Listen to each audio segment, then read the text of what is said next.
Gintugyan na sa Iloilo City Police Office Station 3 sa Highway Patrol Group 6 ang pag-imbestigar sa kaso sa motornapping natabo sa Pebrero 3 malapit sa Land Transportation Office con LTO samtang nagaproseso sa lisensya ang tagiya sa mga motorsiklo. Sa interview sa bombo radyo kay Police Captain Marvin Laranio, hepe sa Iloilo City Police Station 3, yagin pahayag nga pagkabato nila sa report, galayon sila nga nag-coordinate sa Highway Patrol Group kay gintugyan ang kaso sa mga ahensya bangod sila man ang ginatugyanan sa mga anti-carnapping operations.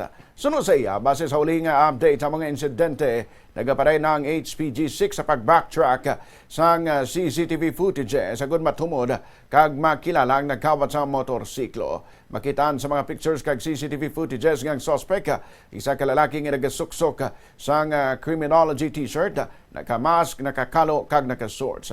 Nabaluan man nga duwa na ka-insidente sa motornapping ang natabo sa area of responsibility sa Iloilo City Police Station 3 humalin sang pagpungko bilang hepe ni Laranio.